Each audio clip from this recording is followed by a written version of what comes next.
अस्सलामु अलैका या सय्यदी या रसूलल्लाह, अस्सलातु वस्सलामु अलैका या सय्यदी या हबीबल्लाह। हज़रत अल्लामा मौलाना मोहम्मद इलियास अत्तार कादरी आप अपनी किताब फ़िज़ान रमज़ान में आका अलैहिस्सलातु वस्सलाम की हदीस पाक नकल करते हैं कि आका अलैहिस्सलातु वस्सलाम ने इरशाद फरमाया कि जिस शख्स ने अल्लाह की रज़ा,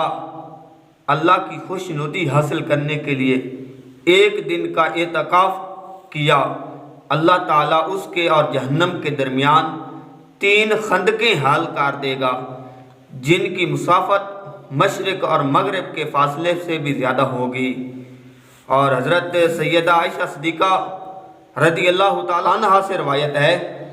कि सरकार दो आलम सल्लल्लाहु अलैहि वसल्लम का फरमान खुशबूदार है, जिस शख्स ने ईमान के साथ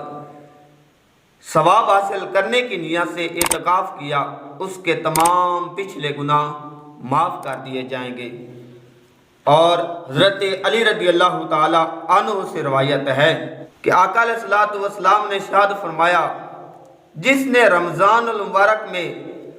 आखिरी 10 दिन का एतकाफ़ कर लिया वो ऐसा है जैसे उसने 2 हज किए और 2 उम्रे किए। जिसने रमज़ानुल मुबारक में आखिरी 10 दिनों का एतकाफ़ किया उसने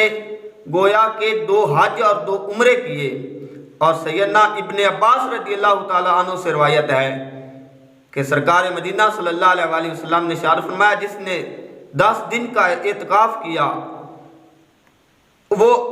गुनाहों से ऐसे बचता रहा और उसके लिए तमाम नेकियां लिखी जाती जैसा कि उसके करने वाले के लिए होती हैं। और हज़रत हसन बसरी रज़ियल्लाहु ताला अन्हु से रवायत है कि मोतकिफ़ को, एतकाफ़ करने वाले को, जो आखिरी अशरे के 10 दिन का एतकाफ़ कर रहा होता है उसके लिए हर रोज़ एक हज का सवाब लिखा जाता है। तो हज़रात गिरामी 10 दिन का आखिरी अशरा का एतकाफ़ उसकी बहुत फजीलत है। तो हमें चाहिए कि हम एतकाफ़ की नियत करके मस्जिद में बैठ जाएं तो अल्लाह करीम अमल की तौफीक अता फरमाए।